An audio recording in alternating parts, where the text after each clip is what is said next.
새로운 시각으로 세상을 봅니다. 정용실의 뉴스 브런치 뉴스픽.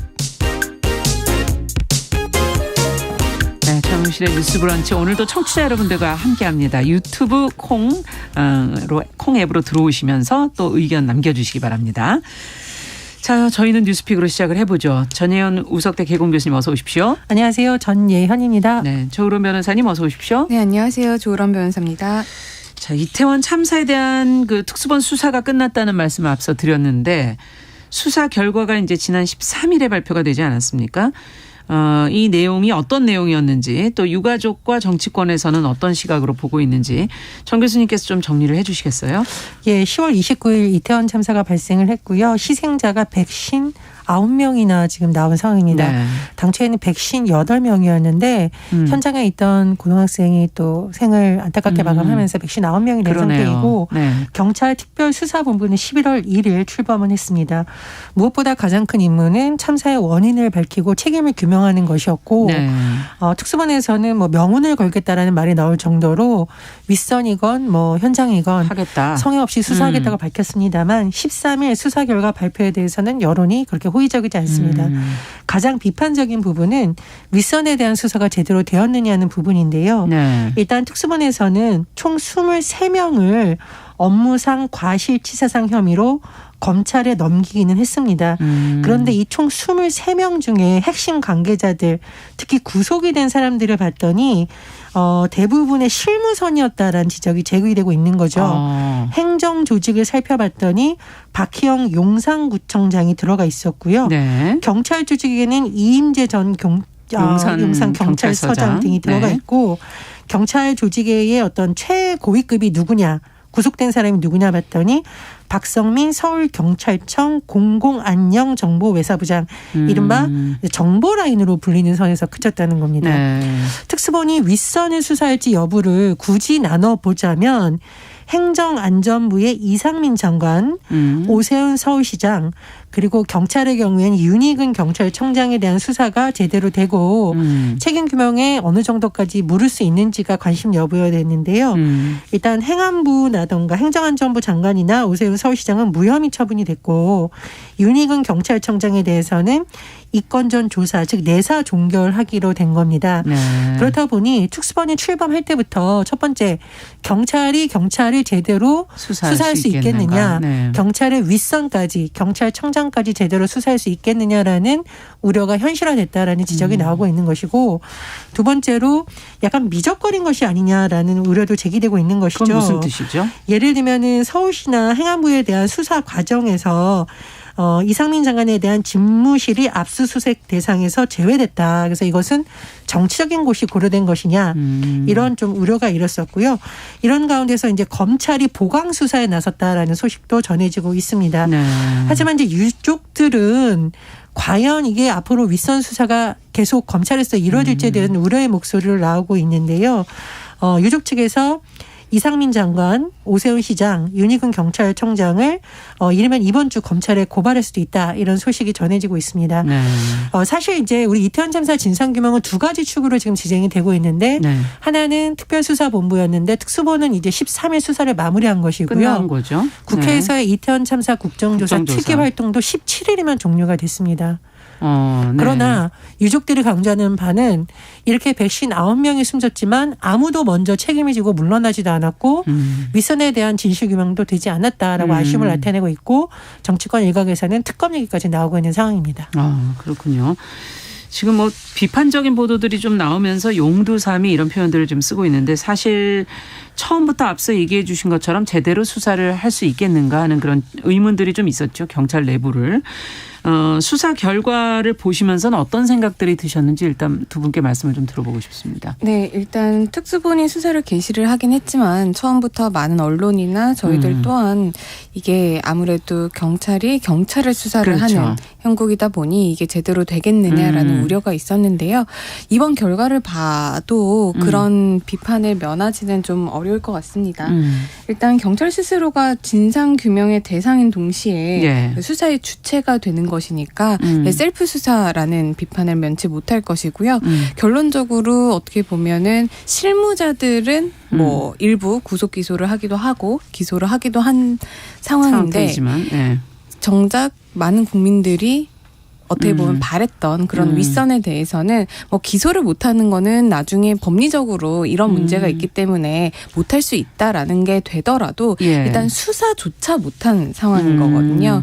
예를 들면은 뭐 행안부 장관이라든지 아니면은 서울시 같은 경우에는 뭐 압수수색 대상에서도 지금 빠져 있는데 네. 사실 경찰에서 법리적으로 이게 뭐 업무상 과실치사상이나 아니면은 재난 안전관리법 그 적용 대상이 아니라는 법리적 판단을 먼저 하고 여기를 수사 대상에서 제외를 한 것일 수도 있습니다. 네네. 하지만 이제 많은 국민들이 아무래도 윗선에 대한 그런 수사 책임 논란 이런 것들이 있었기 때문에 그런 부분에 대해서도 뭐 일부는 압수수색을 해서 수사의 의지를 보여줬으면은 좀 비판적인 여론이나 이런 게 잠재워졌을 수도 있는데 네. 그렇게 하지 못한 부분은 조금 아쉬움으로 많이 남는데 이제 결론적으로 보면은 네. 뒤에서도 말씀드릴 수 있겠지만은 지금 우리 법이 갖고 있는 한계가 있습니다.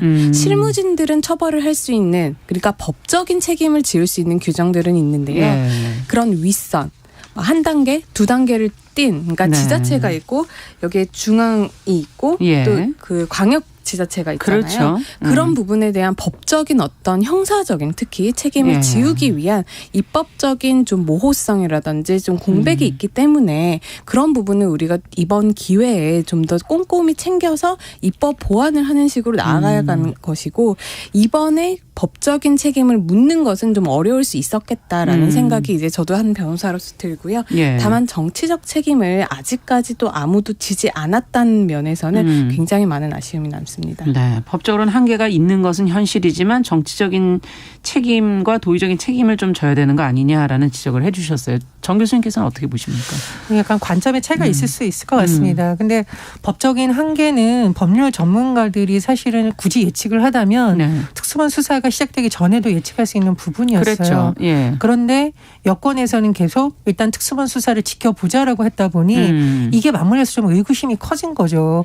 어차피 실무진에 대한 처벌만 될 것이고 윗선에 대해서는 안 될 것이다라는 우려는 특수본이 출범하고 수사를 할 초기부터 제기됐던 겁니다. 그렇죠. 그렇다면 과연 정치권이 그에 맞춰서 수사의 한계를 보강할 수 있는 것에 대해서 적극적으로 여야가 한 목소리를 냈느냐. 전 그건 아니라고 본다.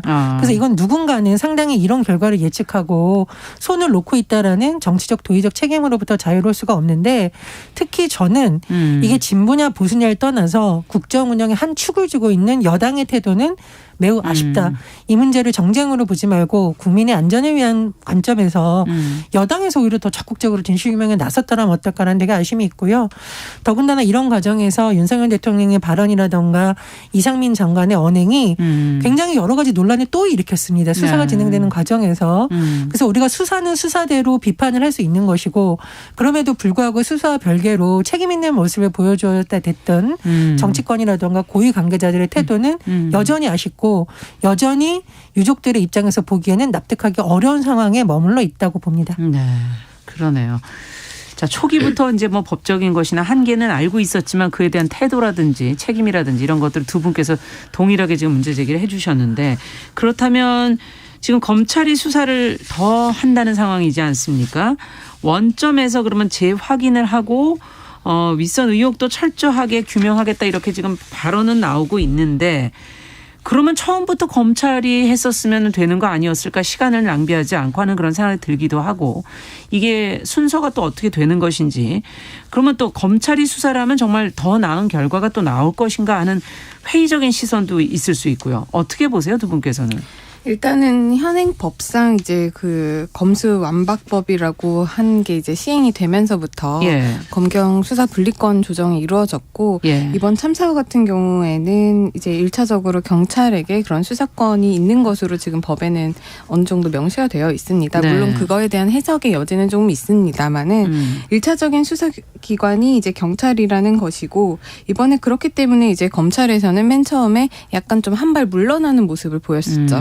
그런데 이번에 경찰의 조사가 발표되고 난 이후에는 네. 조금 더 태도를 바꾸는 듯한 모습을 입장을 보이는군요. 제가 좀 본 것 같거든요. 네. 그렇게 본다면 다시금 검찰과 경찰의 어떤 좀 싸움 내지는 뭐 좀 기싸움 이런 게 지금 나고 있는 게 아니냐라고 생각이 들고요. 최근에 이제 검찰로 이제 그런 사건 내용들이 이관이 되면서 예. 검찰에서는 특히 사건을 송치받은 서울 서부지검 같은 경우에는 지난 10일 날 경찰청 본청 그리고 서울경찰청, 용산경찰청 이런 10곳에 대해서 동시다발적으로 지금 압수수색이 들어갔거든요. 다시. 사실상 특수본에서 다 압수수색을 한 곳입니다. 그럼에도 불구하고 다시 한번 이렇게 압수수색을 한다라는 거는 경찰도 스스로 굉장히 압박을 받을 거고요. 그 검찰에서도 좀 더 철저하게 진상규명을 하겠다, 제대로 하겠다라는 입장을 보여주고 있는 것이어서 과연 경찰에서 밝히지 못한 것들을 검찰이 일단은 밝힐 의지를 보이고는 있는데 일단 이것도 수사 결과를 봐야 그렇죠. 이제 좀 더 추가적으로 밝혀진 게 있을지 볼 것 같습니다. 네, 어떻게 보세요, 정 교수님께서 이 문제는? 일단 이중철 유가족 협의회 대표가 특수본 수사 결과에 대해서 꼬리 자르기식이 수사다라고 굉장히 아쉬움을 나타냈고 검찰에 지금 이제 그 소환을 했어요. 왜냐하면 피해자 인수를 해야 되니까. 그렇죠. 조금 더 잘해주길 바란다는 희망도 얘기하고 그랬는데 전 좀 우려되는 부분이 뭐냐면 경찰이 못한 부분을 검찰이 더 잘할 것이다라는 기대를 하기에는 시간이 너무 많이 지났기 때문에 예를 들면 우리가 증거라고 법원에서 인정받을 수 있는 부분들이 과연 남아있을까. 특수본이 첫 단추를 잘못 깬 것을 과연 검찰이 보완할 수 있을까는 지켜봐야겠습니다만 그런 우려가 굉장히 들고요. 두 번째로 저는 이제 윤석열 대통령이라든가 한덕수 총리나 이런 좀 고위직에 있는 우리 정치 지도자들이 발언을 좀 삼가했으면 좋겠다. 왜냐하면 검찰의 수사가 어떻게 진행되는 것 간에 이것이 정치적 문제와 별개로 제대로 되고 있다라는 신뢰를 얻으려면 국정의 주요 자리에 있는 분들이 자꾸 발언을 해서 뭔가 수사 가이드라인을 준다는 식의 논란이 더 이상 일어나서는 안 됩니다. 그래서 그런 부분 굉장히 주의해야 된다고 보고요. 다만 이제 국정조사 특위 국회 특위가 17일 날 마감이 되는데 그렇죠. 야당에서는 전부터 기간을 뭐 더 연장하거나 아니면 특검을 해야 된다는 목소리도 있거든요. 근데 검찰에 대한 신뢰가 확보된다면 굳이 특검을 할 필요가 없어요. 네. 그러나 지금 야당에서는 검찰에 대한 의심을 거두지 않고 있는 상황이다. 그래서 앞으로 이런 부분도 진상규명을 하는 데서 또 다른 변수가 될 거로 봅니다. 사실상 특검 이야기가 나오고 있고 이런 이번에 경찰 특수본 수사 결과가 나왔는데 뭐 국민들이나 아니면 유족분들이나 또 언론에서도 많은 비판을 하고 있잖아요. 사실상 그렇게 되면은 신뢰가 없는 상태에서 뭐 경찰의 조사 결과든 검찰의 조사 결과든 그리고 국정조사의 조사 결과든 신뢰가 없는 상태에서 하면 계속 끊임없이 몇 년이고 이게 계속 이어질 진상규명의 목소리는 나올 그럴 가능성이 크거든요. 그렇기 때문에 이 부분에 대해서 지금 검찰로 어떻게 보면 공이 넘어온 거잖아요. 검찰이 어떤 스탠스를 취해서 법적으로 법리적인 책임은 여기까지 못 지운다 하더라도 어디까지가 왜 이유가 어떻게 돼서 이게 책임을 물을 수가 없다 혹은 책임을 물을 수가 있다라는 것들을 검찰 측에서 조금 더 투명하게 국민들이 납득할 수 있을 만큼의 수사를 보여주는 의지가 가장 중요하다라고 생각을 하고요. 지금 경찰에서는 어떻게 보면은 윗선 수사가 굉장히 이루어지지 못한 상황이잖아요. 그리고 경찰에서는 경찰의 가장 윗선이라고 할 수 있는 경찰 본청 그리고 어떻게 보면 행정안전부에 대해서는 거의 손을 못 댔어요. 근데 이제 검찰의 입장에서 본다면 아무래도 분리된 기관이기 때문에 어느 정도 이제 수사라든지 이런 게 뭐 가능할 수 있는 범위이기 때문에 검찰 측에서도 이것을 어떻게 접근을 하고 수사를 할지 방향을 세우는 것이 나중에 검찰의 신뢰를 회복하는 데 굉장히 도움이 될 거라고 생각을 합니다. 네, 지금 검찰 수사 얘기를 이제 두 분께서 해주셨고 야권에서 특검 얘기까지 한다는 발언까지도 해주셨는데 이태원 참사 문제 해결의 핵심이 수사만인가 하는 그런 질문도 들기도 하고 더 중요한 것이 있는 거 아니겠는가 또 외면하고 있는 게 있는 건 아닐까 하는 걸 한 번은 짚어봐야 되지 않을까 싶습니다. 어떻게 보세요, 정 교수님? 저는 그 이태원 참사와 관련해서 최근에 국회에 오신 이태원 그 주변에 상인분이 그 유가족들에게 큰절을 하면서 죄송하다라고 했잖아요. 저분들이 과연 죄송하다고 해야 될 일인가. 많은 사람들이 정말 유족들에게 무릎을 꿇어야 될 사람이 누구인가. 유족들의 마음을 정말 달래주려고 노력해야 되는 사람이 누구인가라는 근본적 질문이 지금 다시 나오고 있습니다. 그래서 도덕적 정무적 책임이라는 얘기 다시 나올 수밖에 없는데요. 연초에 이제 개각이 있을 수도 있다라는 전망이 있었습니다만 윤석열 대통령이 하지 않겠다는 식으로 선을 그은 상태예요. 그런데 이상민 장관의 거취 문제는 계속 지금 논란이 될 수 있는 부분이고 그렇죠. 이거는 뭐 우리가 어떤 특정 인해에 대한 비난 이런 것이 아니라 좀 아무도 책임지지 않는 이런 상황이 두고두고 계속 논란이 될 텐데 이제 좀 마무리를 더 이상 끌지 않고 지어졌으면 좋겠다라는 좀 바람이 있습니다. 네. 어떻게 보세요, 조 변호사님께서? 일단 제가 좀 전에도 말씀을 드렸는데 지금 이게 수사가 뭐 잘못됐다라고만 비판을 할 수는 없는 문제입니다. 수사를 하려면 일단 어느 정도 법에 근거가 있어야 그거를 가지고 이제 수사를 개시를 하게 되고 수사를 하게 되는 건데 지금 우리가 보면은 재난안전법 같은 경우에 네. 그 재난안전관리 체계랑 이런 것들을 보면 일단 세 단계로 좀 나눠져 있어요. 네. 중앙행정기관이 있고요. 예. 그 밑에 광역 지자체가 있고 예. 기초 지자체 이렇게 예. 있습니다. 예. 그러니까 우리로 보면 행안부가 있게 되는 것이고 그렇죠. 서울시가 있고 용산구 이런 식으로 되어 있는데 지금 법에 보면 중앙행정기관 그러니까 행안부 같은 경우에는 재난안전관리 기본 계획을 수립을 해야 되고요. 네. 광역지자체인 이제 서울시 같은 경우에는 재난관리 기본 계획을 또 수립을 해야 되고 그 기초지자체 같은 경우에도 이제 시군구에 재난안전관리 기본 계획을 세워야 돼요. 네. 그러면 이태원 동 같은 경우에는 그 기초단체인 용산구에서 시군구의 재난안전관리 기본 계획을 세워야 되고 그렇게 되면 가장 구체적인 법적으로 재난안전관리와 관련된 의무 자체가 용산구에 지금 법에서는 부여가 되어 있는 거예요. 그러다 보니까 용산구가 법적인 책임을 지고 나중 서울시라든지 중앙행정처 같은 경우에는 이게 정말 굉장히 구체적으로 뭔가 잘못했다라는 게 밝혀지지 않는 이상은 네. 법상 책임을 묻기가 굉장히 어렵게 돼 있습니다. 네. 그런 문제가 또 하나 있고 또 지금 업무상 과실치사상 혐의도 뭐 예. 이상민 장관 내지는 오세훈 시장, 윤희근 경찰청장에 대해서 혐의를 적용할 수 있지 않겠냐 이것도 보면은 업무상 과실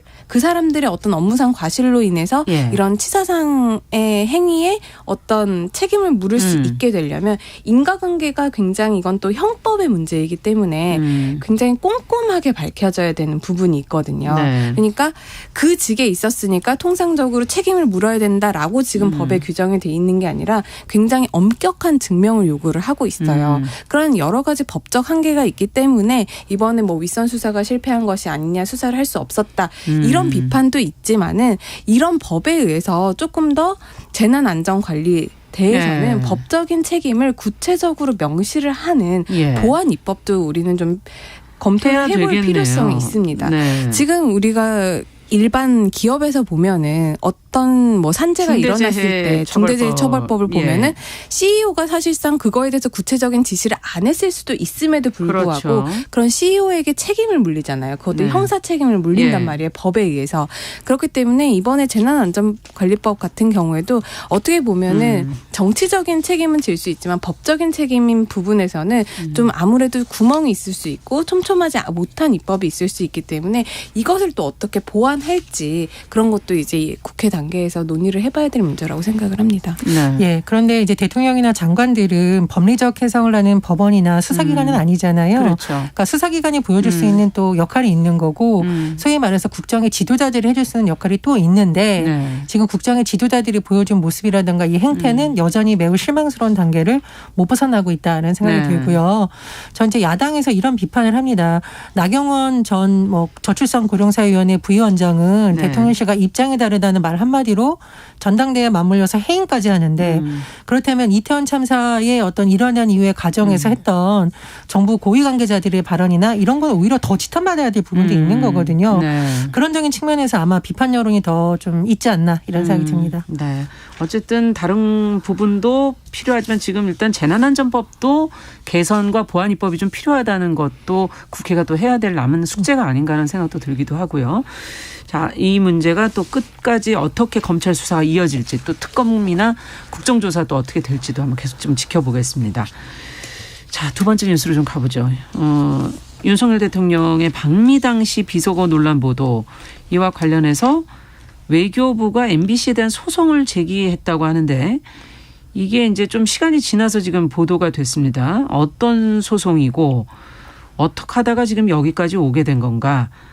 조 변호사님께서 이건 소송 관련된 부분이니까 좀 짚어주시죠. 정리부터 먼저 부탁드릴게요. 네, 지난 9월 이제 미국 방문 당시 불거졌었던 그 윤석열 대통령의 발언과 MBC의 자막 논란 갈등이 이제 결국 법정까지 가게 된 사건인데요. 네. 이제 MBC 같은 경우에는 지난해 9월 22일 윤 대통령이 뉴욕에서 열린 그 글로벌 펀드 제7차 재정공약 회의를 마치고 네. 퇴장하던 한 과정에서 윤석열 대통령의 한 발언을 보도하게 됐습니다. 네. 당시 MBC는 윤 대통령이 주변 관계자들에게 국회에서 이 XX들이 승인 안 해주면 XXX 쪽팔려서 어떡하냐라고 말한 영상을 보도하면서 이 제가 뭐 XX라고 말씀드린 그 부분에 바이든이라는 네. 자막을 달았었거든요.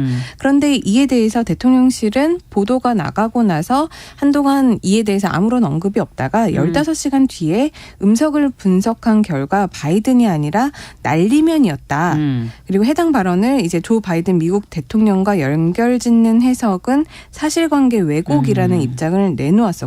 네. 이에 대해서 정치권이나 여론에서는 굉장히 그러니까 양반의 양쪽으로 의견이 갈렸다는 의견이 많이 말씀이시죠? 갈렸었죠. 네.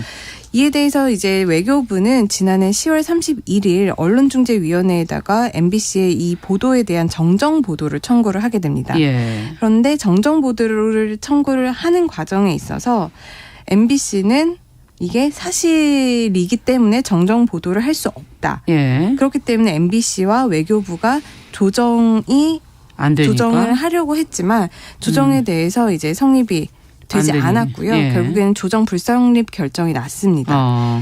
이후에 이제 외교부는 네. 이제 법원에다가 그 윤석열 대통령의 발언을 최초 보도한 MBC를 상대로 지난달 19일입니다. 예. 서울 서부지법에 이제 정정 보도 청구 소송을 제기를 했는데요. 이제 원고에는 박진 외교부 장관, 네. 피고에는 박성재 MBC 대표이사가 각각 이름을 올렸었고 윤 대통령은 발언을 한 당사자지만 소송의 당사자에서는 빠져 있습니다. 네. 이 소송을 제기한 배경에 대해서 외교부 측은 이렇게 말을 하고 있습니다. MBC의 사실과 다른 보도로 인해서 우리 외교에 대한 국내외의 신뢰에 굉장히 부정적인 영향이 있었다. 이에 대한 사실관계를 바로잡고 우리 외교에 대한 신뢰를 회복하기 위해서 정정 보도 청구 소송을 제기한 것이라고 지금 설명하고 있고요.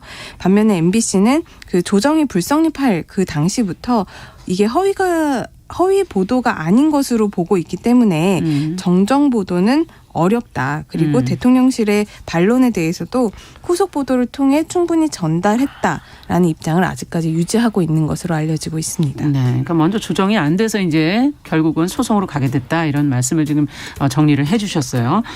자, 뉴스브런치 11시 30분부터는 일부 지역에서는 해당 지역 방송 보내드리고요. 저희는 뉴스픽 계속 이어가도록 하겠습니다.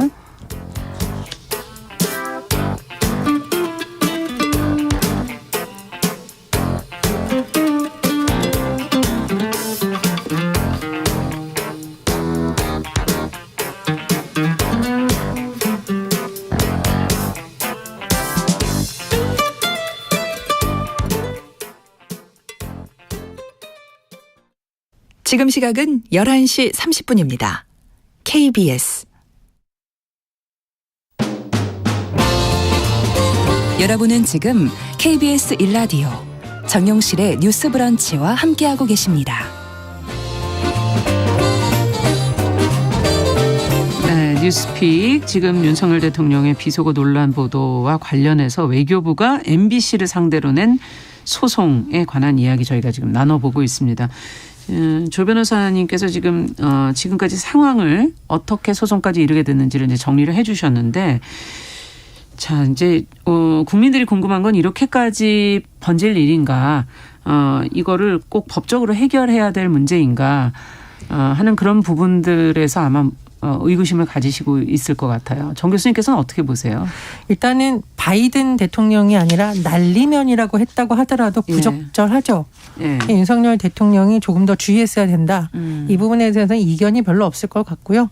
두 번째로 이런 논란이 일어났을 때 대통령실의 대응이 논란을 더 키우고 있습니다. 당초에는 이게 진실 공방이었는데 점점 MBC하고 대립각을 세우다 보니 언론 탄압 논란으로 번지고 있는 거거든요. 네. 왜 의제를 이렇게 관리할까 저는 좀 이해가 안 간다는 거예요. 특히 외교부까지 나서서 이렇게 하는 것은 대통령이 이렇게 화를 내니까 부처까지 나서서 과하게 일을 키우는 거 아니냐는 우려가 좀 제기가 됩니다. 네. 세 번째로 특정 언론사에 대해서 소송을 절대 할 수 없는 건 아니에요. 할 수는 있는데 문제는 뭐냐면 제가 언론계를 좀 취재를 해보면 MBC뿐만 아니라 다른 방송국이나 다른 신문사들도 많이 보도를 했단 말이죠. 네.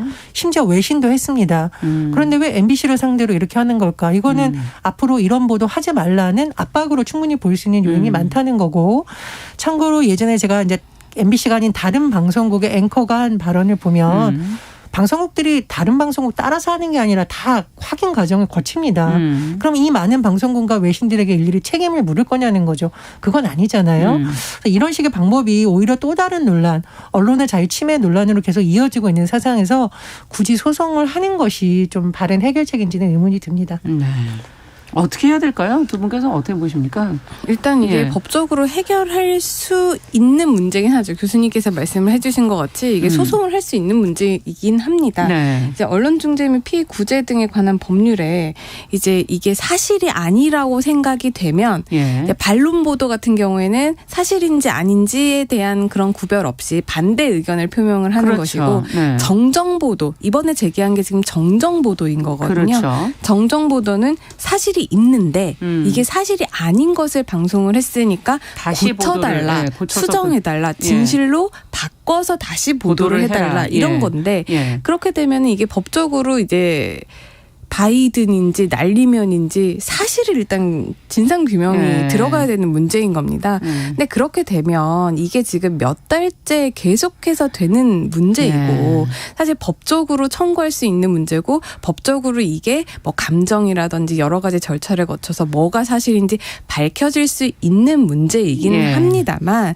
이게 과연 법적인 논란까지 가져가는 게 법적으로 소송까지 가져가는 것이 여러 가지 사회적인 비용 측면이라든지 국민들의 피로감 문제라든지 아니면 대통령 지지율이라든지 여러 가지 측면에서 과연 도움이 될 만한 게 있는 것일지가 저는 개인적으로 의문이 많이 드는 부분이고요. 득실을 따져봐야 되지 않겠느냐 하는 얘기시군요. 그리고 개인적으로는 사실상 이 논란이 계속 되지 않아야 네. 대통령이라든지 현 정권에 좀 더 유리하게 작용하지 않을까. 그럼에도 불구하고 이렇게 결정을 하고 소송까지 제기한 거에 대해서는 왜 그랬을까라는 많은 의문심과 그리고 많은 아쉬움이 남습니다. 네. 어떻게 보세요, 정 교수님께서?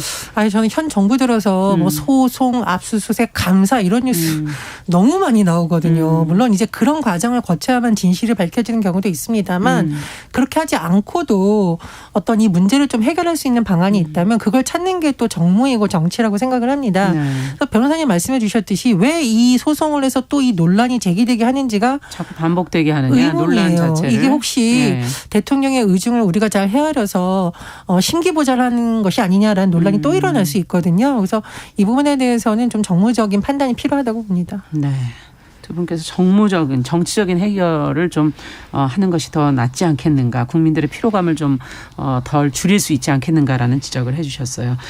자, 뉴스픽 오늘은 여기까지 얘기 듣겠습니다. 조으론 변호사, 전혜영 교수 두 분과 함께했습니다. 말씀 잘 들었습니다. 감사합니다. 감사합니다. 남성의 입장에서 여성의 입장을 이해하는, 그래서 사실 이 역지사지의 태도가 한국 사회로 지금 필요한 것이 아닌가. 그 어떤 사람들은 삼루에서 태어났으면서 자신이 삼루타를 친 것처럼 생각하며 살아간다라는 말이 있어요. 중에는? 해충이다.